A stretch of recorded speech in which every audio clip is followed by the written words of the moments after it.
Good evening, ladies and gentlemen. I welcome you all to the Security Summit 2018 by IBM in association with ETCIO and ETCSO. Thank you for taking time off your busy schedules and being here.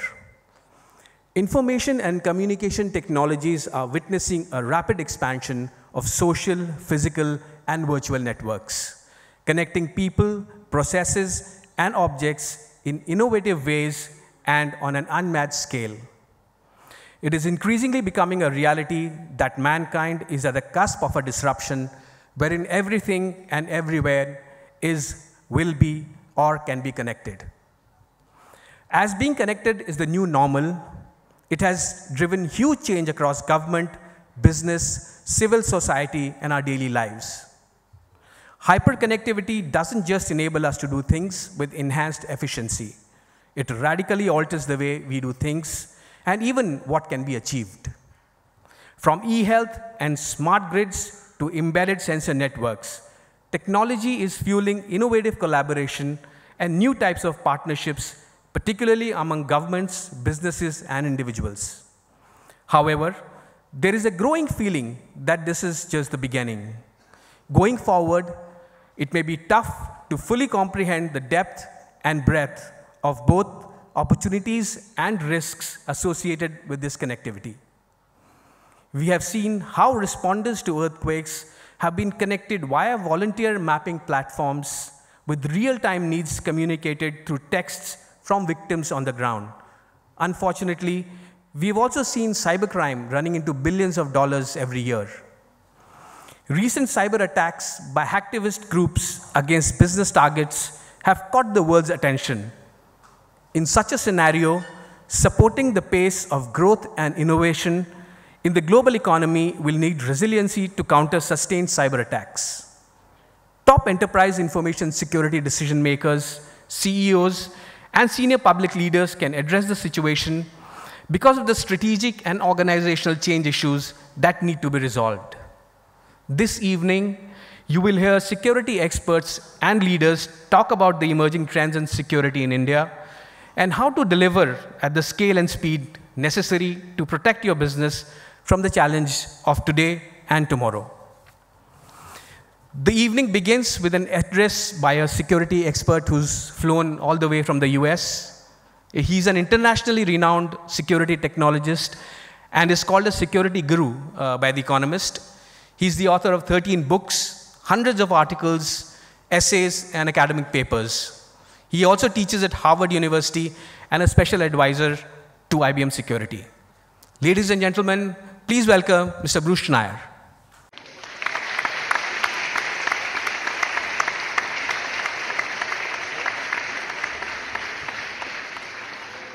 Hey there, good afternoon. I actually did fly in. This is supposed to be, okay, good.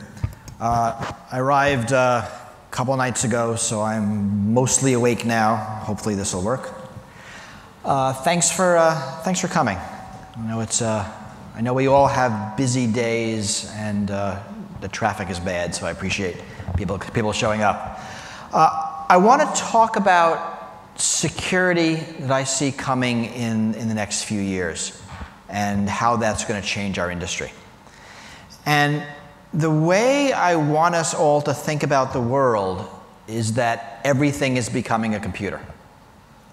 Right? The computing is changing from phones and laptops to everything. Right? So, right, this is a computer. Right? This is a small computer that happens to make phone calls.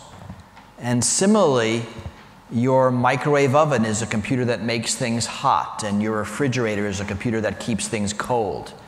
An ATM machine is a computer with money inside. Right? A car is really just now a computer with 4 wheels and an engine. Or actually, if you actually look at cars, it's a 100+ computer distributed system with 4 wheels and an engine. Right? And this is changing how we deal with computers. We no longer have an internet that we connect to. If you think of the metaphors we used to use for computers, they were very spatial. We'd go online, enter a chat room, upload, download data. Very physical metaphors. And they really don't apply when we're fully immersed in a world of computers. And this means a couple of important things when it comes to our industry. First, it means that internet security becomes everything security.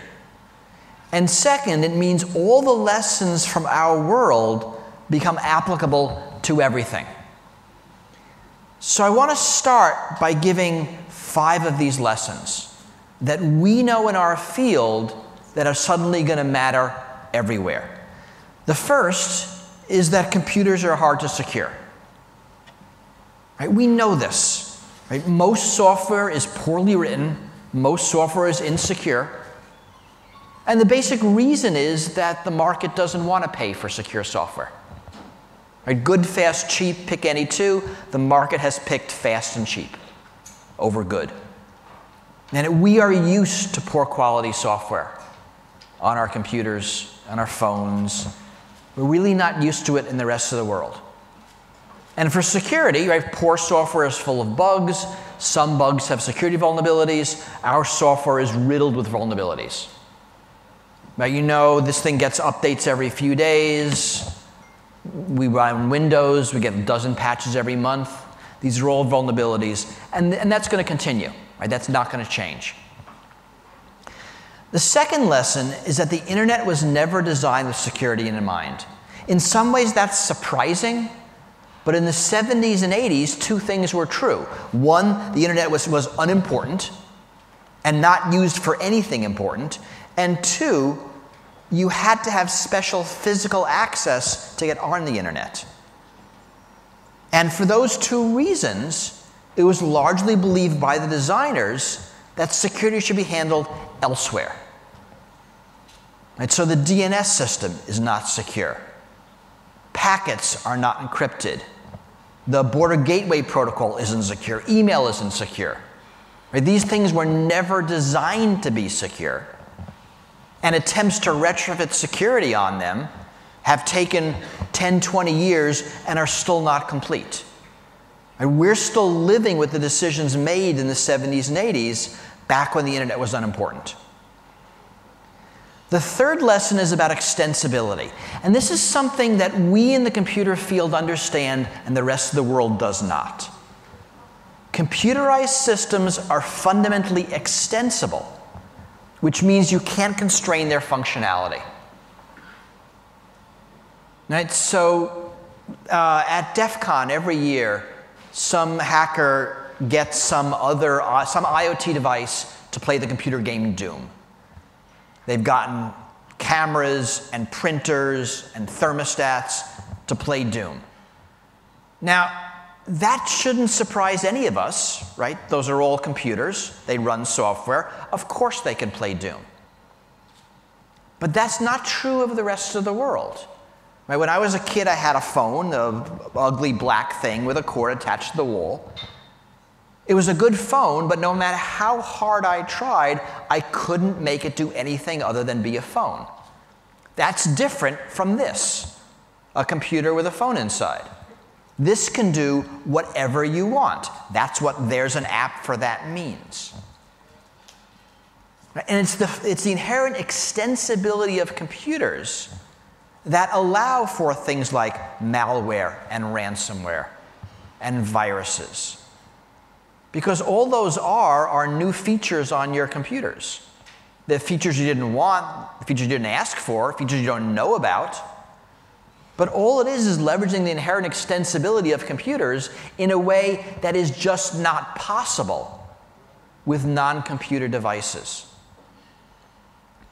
It also means these devices are harder to secure because their use evolves, because you can't anticipate every use, because you can't test them. And that extensibility is coming to everything. The fourth lesson is about complexity.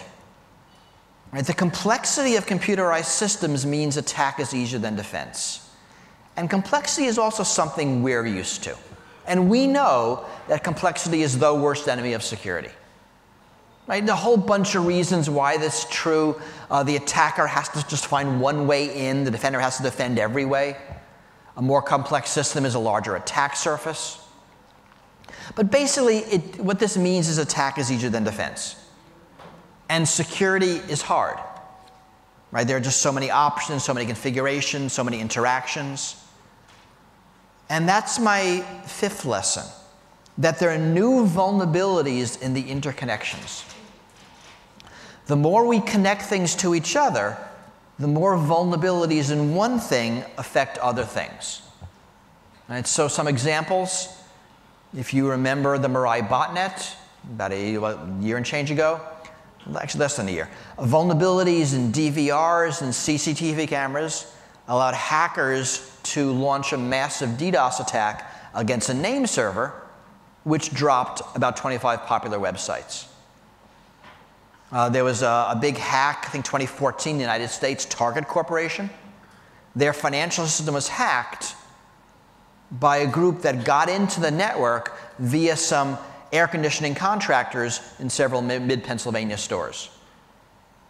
We learned a few months ago there was a casino in Las Vegas that had their database of good customers, like the big gamblers, stolen through, and I'm not making this up, a vulnerability in the casino's internet-connected fish tank. And just last week, I blogged about this. I didn't know this, but if you have a Google email address, dots in your username don't matter. So bruceschneier@gmail.com is the same address as bruce.schneier@gmail.com. Right? The dots don't matter. But in other applications, the dots do matter.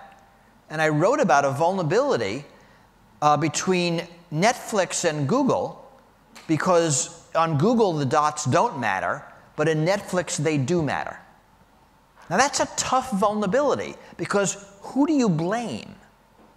It's not really either one's fault, it's a fault of the interaction.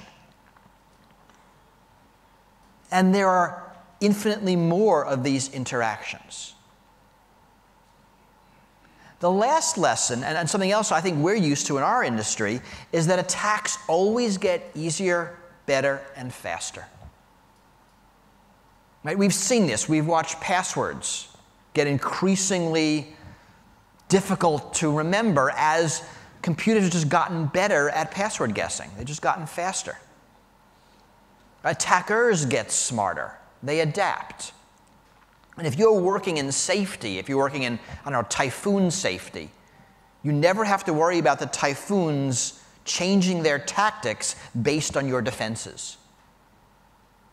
But in IT security, that happens all the time.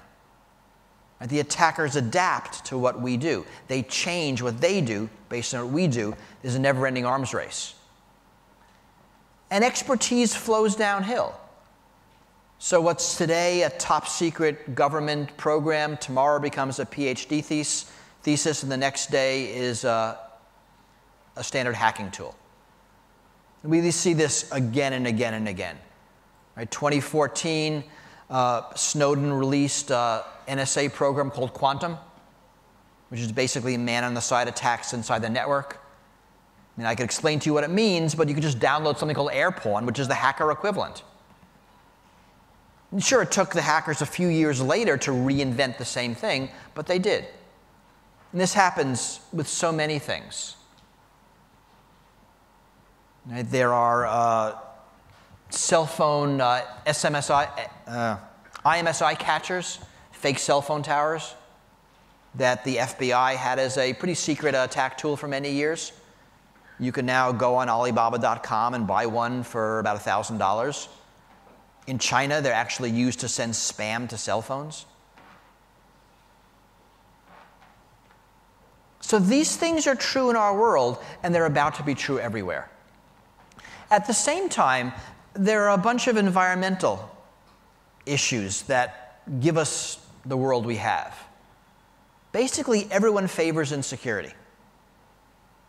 The corporations generally favor insecurity. Surveillance capitalism continues to drive the internet.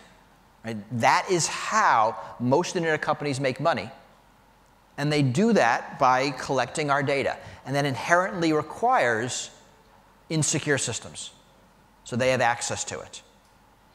Right? Corporate control is next. Companies are now trying to control the way we use the internet. And that also requires insecurity. Government surveillance, government control is also increasing, right, both in totalitarian countries and Western democracies. I mean, cyber war is increasingly normal. There's a lot more governments attacking each other in cyberspace. And all of this is about creating and exploiting insecurity. And we've lived with this for a bunch of years. But it's really just been a manageable problem up to now. Right? We've been able to muddle through.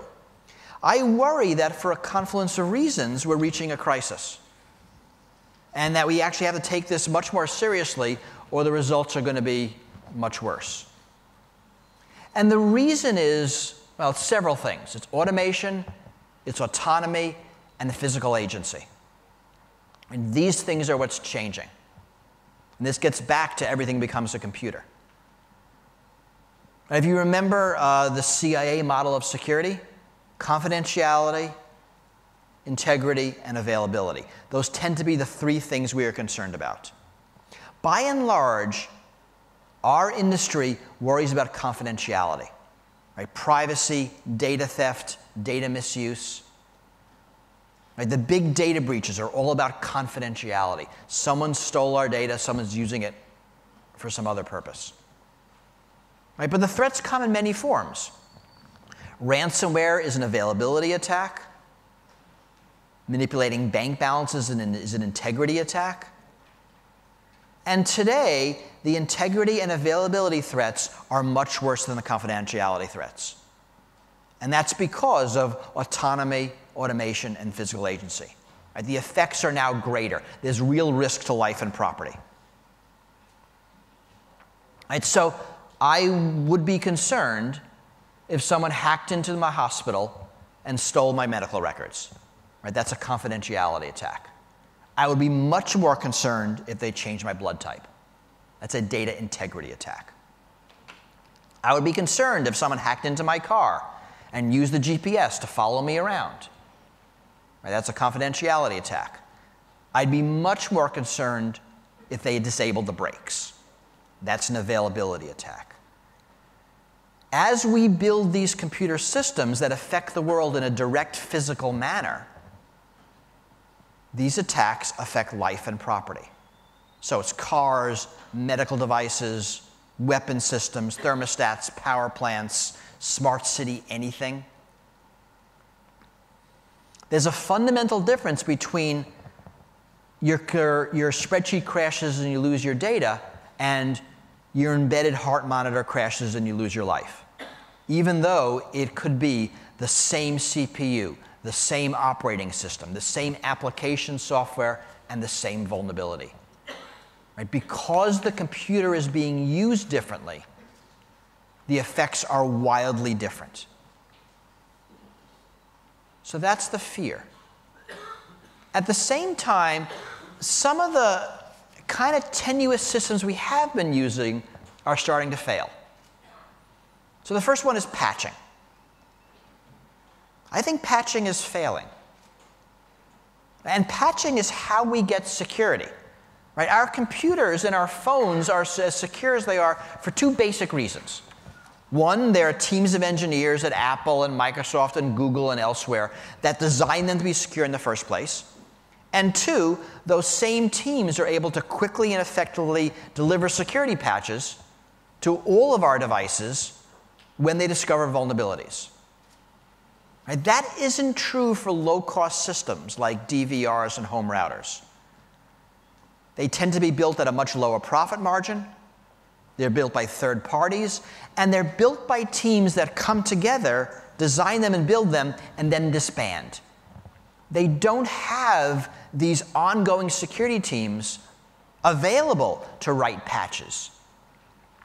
And even worse, many of them can't be patched. I mean, right now, the way you patch your home router is you throw it away and buy a new one. And that's the mechanism, there is no other. And that throw it away and buy a new one is actually something we do for security. We get security from the fact that we replace these phones every 3 or so years, our laptops every 4 or 5 years. And the new versions are always more secure than the previous versions. Right? Apple hardware has changed with every version, and it has become more secure. We don't replace low-cost systems nearly as often. If you have a digital video recorder at home, you're going to replace it, every 7 to 10 years. Your refrigerator every 25 years. I bought a new thermostat a year ago, and I expect to replace it approximately never. Right? Or think about your car. You buy it, software is probably about 2 years old. You drive it for 10 years, sell to somebody else. They drive it for 10 years. They sell it to somebody else. They drive for another 20 or so years. Right? Go find a 40-year-old computer. Find a computer from 1978. Try to boot it. Try to run it. Try to get security patches for it. We in the industry have no idea how to maintain 40-year-old software at the consumer level. We've never done it. We don't know how. I go back to that car company. A big car company might have 10 different chassis. 10 cars times 40 years. That's 400 cars in a test bed for a security patch. There's a reason Microsoft will stop supporting an operating system that's more than 7 or 8 years old. It's too hard. They'll support 4. Apple will support 3. Nobody is going to support 400. We don't know how to do this. At the low end, we have additional problems, right? The market's not going to fix it because neither the buyer nor the seller care. You might have a DVR at home. It could be part of the Mirai botnet or any one of the other dozens of botnets that appeared after he made his software public. 1, you have no way of knowing, and 2, you kind of don't care. Right? The DVR works. What's the problem? And that's going to be true for a lot of low-cost systems. The vulnerabilities are externalities. They're not something the buyer is concerned about. So in general, we have 2 basic paradigms of security in this world. There's paradigm A, which is secure it well and properly the first time. And this comes from the world of dangerous things. Planes, automobiles, medical devices, buildings. And this is the world of security by design, of secure engineering, of licensing, of certification. And then there's paradigm B, which is make sure your security is agile. And this comes from the fast-moving and heretofore largely benign world of software. And this is rapid prototyping, rapid updates, survivability, recoverability, mitigation, basically muddling through. And these 2 worlds are colliding. They're colliding in our cars, our medical devices, our building control systems, our voting machines. And you can see the systems colliding in IT. The medical device industry has struggled with certification because it used to be that any software update required new certification, and that took 2 years. So medical device companies wouldn't install updates. Right, Abbott Labs last year, they did update an implanted medical device. They required each patient to come into the hospital to get a software update. At least they didn't have to open the patient up again. Right, that's a win. Chrysler 2014, 1.4 million cars had to go back to repair shops to get a software update. Tesla's doing it the new way. They download software patches to your cars overnight, automatically installed. Right? But is that better or worse? Because that opens up other vulnerabilities. We need to figure this out, and I'm not sure how we are. The second place I think things are starting to fall apart is authentication. We don't know how to do authentication at scale. We barely know how to do it, piecemeal. Right? Human memorizable passwords no longer work in a lot of situations. Two-factor authentication is great, but it doesn't work in some situations. We need backup passwords, and they're uniformly terrible. And the amount of authenticating is about to explode. So when we authenticate, we tend to authenticate a person to a system.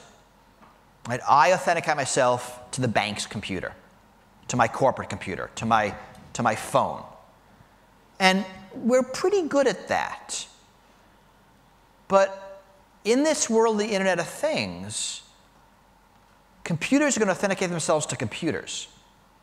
And a lot of them. Right? I might have 100 things, 1,000 things. That's 10,000. That's 1,000,000 different authentications.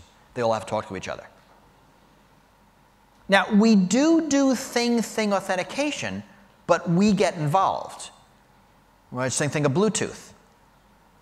My phone authenticates to my car, but it does so because I was there to set it up. That doesn't scale to 10,000, definitely doesn't scale to 1,000,000. Also, we tend to use a hub and spoke system for authentication of our things. If you have an IoT anything, I pretty much guarantee you interact with it via your phone. Right? The smartphone has become the de facto IoT central controller. Surprise! That doesn't scale either. I mean, that'll work for 5 things, for 10 things, won't work for 100 or 1,000. So we need to figure out how to do this authentication on a massive scale.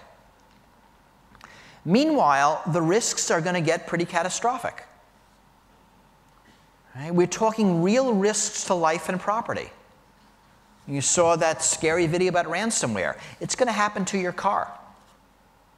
It's going to happen to your thermostat. Let's hope it doesn't happen to your car while you're driving it. You know, we're going to see murder by the internet. I don't know if you saw in the Vault 7 release, the CIA is developing attack tools to disable cars on the road at speed and fake accidents. Right? That's one government program. Other governments will do the same thing, and it'll become a hacker tool. Right? We've seen the Russians take out the parts of the power grid in the Ukraine. Right? Penetrate power plants in the United States. This is becoming a tool of statecraft. And remember, in our industry, we worry about class breaks. Did you follow the story last week of the attack against the hotel lock systems? The system's called VinCard. I do not know if it's used in this hotel or not. It might be. But this is an attack where someone just gets one hotel card, it could be even an old one, not a current one, uses it to generate the master key to the entire hotel. And the way you fix this is a software update, but a manual software update to every room in every hotel around the world. We estimate it's several million. Right? That vulnerability won't go away until they're all upgraded. That's the kind of thing that happens in our world. So we're talking about crashing all the cars, shutting down all the power plants. Right? Those are the risks. So it's kind of a perfect storm here. Right? Security is failing just as everything is becoming connected. And we've been okay with it because mostly it didn't matter. And that's what's changing. So primarily this is a policy problem. I'm right now writing a book on this very topic, and I spent a lot of time talking about the policy solutions. But I want to leave that aside here. I want to talk a bit more about the tech. Because in this world, resilience is even more important as a security property. Now, resilience is an interesting property. It's not something you can get directly. It's a combination of things: survivability, adaptability, recoverability, mitigation. It's an emergent property. You think of it as the ability of an organization to maintain its core functionality even in the face of attack. And resilience is how we're going to thrive in this world of pervasive threats. If the world is going to get more dangerous, and if IT is going to become more critical and more fragile, we need to reverse that and make it more resilient. And so we all know that security is a combination of protection, detection, and response. One of those videos we saw a few minutes ago talked about those things. Protection, detection, response. And we know we need response because protection and detection aren't perfect. So way back in the 1990s, I used to say that security is a process, not a product. And by that I meant something very strategic. That security wasn't something you could do and then be finished with and then go do something else. It's a continuous process. And in the 90s, that was a pretty radical thing to say. Tactically, security is really a product and a process. Or if you think about it, it's a combination of people, process, and technology. I used to say that a lot in the 2000s. But what's changing are the ratios. So conventional wisdom is that people generally don't help with security. And you need as much as possible to remove them from the system. So here's a quote by a security usability guru, professor, Lori Faith Craner. She wrote this in 2008. Whenever possible, secure system designers should find ways of keeping humans out of the loop. Right, what she's saying is automate. And we've been doing this pretty well. We have entirely automated prevention systems. We have lots of automated and semi-automated detection systems. In those videos, you saw a whole lot of automation, like working to stop attacks in real time. But here's the thing about response, is you can't fully automate it. As you move from protection to detection to response, the people to technology ratio goes up. Right? You need more people in response and less automation than you do in prevention. And the reason is that automation requires certainty. When you have uncertainty, you need flexibility, and that requires people. And this is kind of a surprise, because big data was supposed to give us certainty. Right? That was its point. If you have enough data, you can learn everything you need to know. The problem is it doesn't work that way.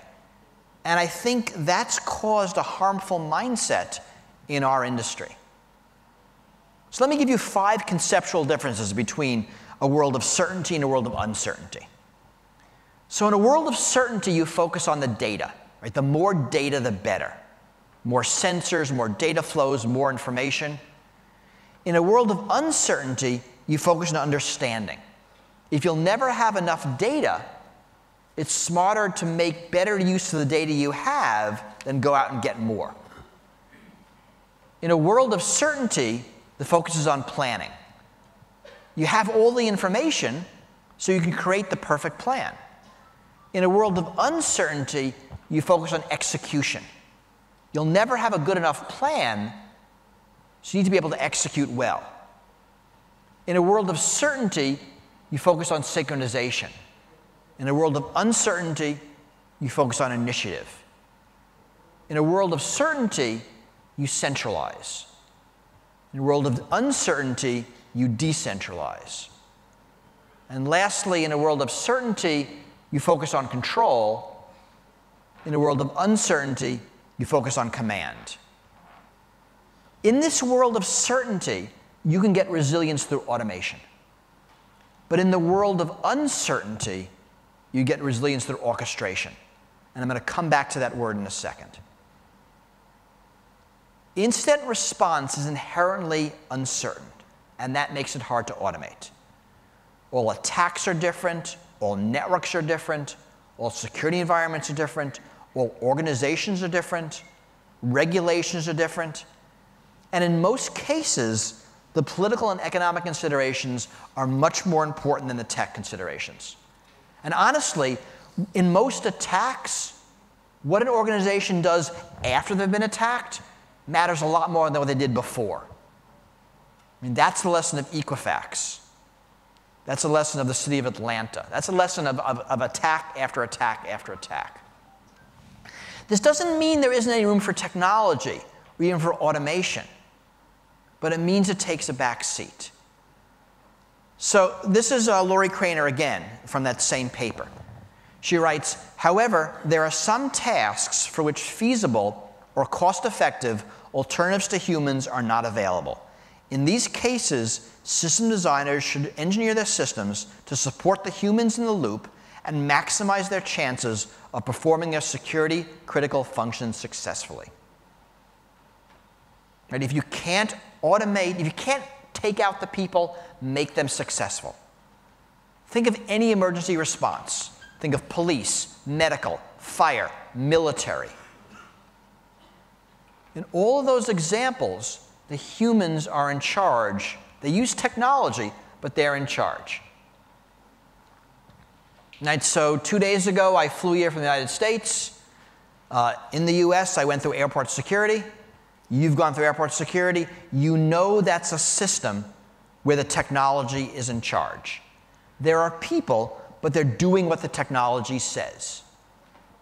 If, while going through airport security, I would have made a bomb joke, someone would have called the police, and I would have missed my flight. But the people technology would reverse. There'd be lots of technology ruining my day, but the people would be in charge. That's the difference. Right? We need technology that aids people, not the other way around. And the key word is orchestration. Right? That's the union of people, process, and technology. And we know that people plus technology beats either people alone or technology alone. Right? We learned that in the computers that now win in chess. Right? First the humans won, now the computers won. But what does better than either are a team of humans plus computers. Right? People plus technology at this point beats either people alone or technology alone. Right? It's automation where it works, human coordination where it's necessary. It's network systems that give people understanding and capabilities for execution. Right? Orchestration's a better model than automation because it keeps the necessary humans in the loop. So, if you think about the IoT, yes, it's a disruption, but it's really just the latest in a long line of other disruptions. And it's exacerbating a bunch of existing trends. Attacks are getting more sophisticated. Their effects are getting more devastating. The regulatory environment's getting more complicated. At least in the United States, litigations are much more common. And the geopolitics of cyber war are spilling over into all of our networks. So I think in this world, we need orchestration more than ever. And actually, we need incident response more than ever. And this is the right time for it. Now, I've been doing this for a while. The 1990s was the decade of prevention. In the 1990s, we convinced organizations they needed to have antivirus software. They needed to have firewalls on their network. They needed to prevent attacks. The 2000s was a decade of detection. That's the decade we convinced everyone that they needed IDS systems and log monitoring. They needed to be able to detect attacks as they were happening. The 2010s is now the decade of response. And that finally gets us to our triad: protection, detection, response. The goal here is to bring people, process, and technology together. And the orchestration metaphor is going to do that. And I think it's going to give us resilience against the attacks coming in the next few years. So I'm happy to take questions. I believe there's going to be a microphone roving around the room somewhere. Yes, it's over there. Wave it around. So you said orchestration and automation. Right. There are different properties. Yep. So orchestration is better. So how is IBM Securities addressing that? Is it using orchestration fundamentally in a lot of tools? So to me, orchestration is pretty much everything out there that requires you to pay attention to it. Right? If you think about antivirus, antivirus works because you ignore it. Right? It automatically updates, it automatically finds things, it automatically quarantines things. Its success is that we've pulled humans completely out of it. When you get to the more sophisticated tools that are used in a SOC, that are used in organizations, we still need people to figure out what things mean and how they affect business. So when you think of an orchestration model, think of it just as sort of at a higher cognitive level, that it requires people who understand what's going on. Right? Fast forward 50 years, you have general artificial intelligence, some science fiction universe. And you can imagine people not being required anymore. And that's not going to happen anytime soon. So that's what I mean by it. So hand over there. Yeah. So you mentioned about the renewed importance of humans in the area of security. But looking at the practical aspects of how the world is structured and how it evolves, how is this going to scale up? Because we were relying on technology to scale up, and now we are looking at humans to also take some of that responsibility. How is it going to scale? So it's going to scale badly, is what we know. Right? So you look up cybersecurity job shortage or skills gap, and there's going to be an enormous demand for security professionals and not an enormous supply. So we are going to have problems. Because now, as computers become everything, there's more than ever demand for what we do, and there aren't enough of us to go around. And that is a real problem that's not going away. And don't think machine learning is going to solve it. I mean, yes, it'll chew up some of the more mechanistic jobs, but the real jobs are still going to be there. So I think this is a huge problem for our industry. And I don't have any magic answers. We have to train more people. Yes? Can you focus something on IoT protection, how the IoT network would be protected? What would be the roadmap for that? I don't know what the roadmap is. I think there'll be a lot of things happening, a lot of different things that'll protect sort of our IoT networks. I think it'll be a combination of watchdogs that look at what devices are doing and when they go rogue. I mean, I don't think we can rely on the devices themselves, especially low-cost ones. Even if we passed regulations, they're going to come in from other countries and they're going to be insecure. Because we're talking about putting computers in literally everything and having it be on the internet and talk to other things. So I'm going to have to rely on the environment somehow. And there are companies working on this. The RSA conference was 2 weeks ago. And there's a bunch of companies working on different aspects of this problem. We don't know the answer. I don't think we know enough to give a roadmap. But it's going to be a combination of technology. I think a lot of them will assume all the devices are harmful. I mean, even something as simple as connected cars. If you're on the road, the cars of the future will get information from other cars about what they're doing, about road hazards. The cars will communicate. But your car can't trust any other car. How do you know that it's A, accurate, or B, not hacked? It could be malicious. And that's the kind of world we're going to have to be living in more and more. We have to assume the things, even our things, are going to behave in an adversarial manner. So I don't have answers. I mean, but these are the real problems we have to solve right now. Hi, we talk about resiliency where probably if a server goes down, there is a backup server. What about human knowledge? People are scarce and there are only few Bruce out there. Yeah. So how do we retain this intelligence, this knowledge? Yeah, I mean, several thousand years ago, someone probably in this part of the world invented writing. Right? And that's a good way to make human knowledge scale. And then we invented printing. So we're pretty good at this. I mean, I worry that we've taken a sort of step backwards on computers, but that's a minor point. I mean, that's how we're going to do it. I don't think there's any magic here, unless this sort of part of your question that I don't understand. I mean, yes, we're still going to have the skill shortage. There aren't enough me to go around. There's not enough you to go around either. I mean, it's not just me we need more of. We need more of everybody. And yeah, that's going to be a big problem.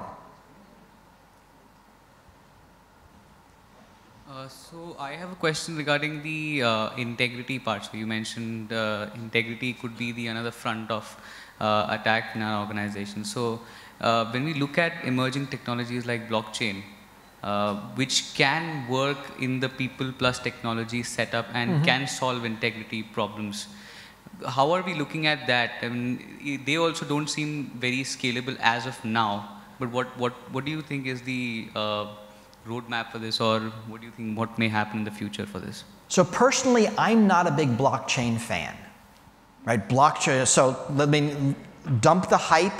Blockchain is a distributed authentication system. That's what it is. It's a hash chain. We invented them in the 1980s, early 90s, I think. Right? So if you have a problem with a centralized authentication system, then a distributed authentication system might be a solution. It will cause other problems, like every other solution, but maybe the problems you solve are, more important than the problems you get. I don't think blockchain is going to change the world. I don't think it's going to, like every other technology, it goes through a hype curve. We're at the maximum of the hype curve now. So yes, there'll be places where blockchain will be used, and it'll be used for some things, but that's it. Because in a lot of places, the problems it gives you are worse than the problems it solves. I mean, yes, it's really fun to have a cryptocurrency until somebody hacks your computer and steals your life savings. So, which means it's not really suitable for pretty much any of us to put our life savings in Bitcoin, because it's too fragile. It's too easy to lose. We like the fact that banks refund our money if they get hacked. Right? We like the fact that currency is backed by a government. So, be careful of, everyone likes to say blockchain everywhere, but when you see blockchain, ask yourself why it's there, look at the problems it's solving, look at the problems it's causing, and make sure you got the better end of the deal. That's my blockchain advice, which is actually not corporate advice. I see a hand over there. So you mentioned about the internet, which was not designed to be secured. But my personal view is that we did not learn from it, and today this IoT explosion is also not designed to be secured. Would you like to agree, or would you like to correct me? No, it's not. We are not good at securing things the first time. Pretty much nothing we design ever in the history of ever is secure the first time. Right? We tend to build them first and then secure them after the fact. So it's not surprising that the IoT is making all the same mistakes we made in the computer industry in the 90s and 2000s. The exact same mistakes. So that seems to be what happens. I wish it wasn't so. I'd like for us to learn, but we seem not to. I very much expected that, sir. So are we making the same mistake while orchestration? I'm not sure what you mean by that. What I meant by that is when we do something to do automation or orchestration of response, right? Are we able to secure that part, or will that also get managed someday? It doesn't feel like it's a parallel to me, so I'm not sure I understand. Okay, I'll try to put it differently. Okay.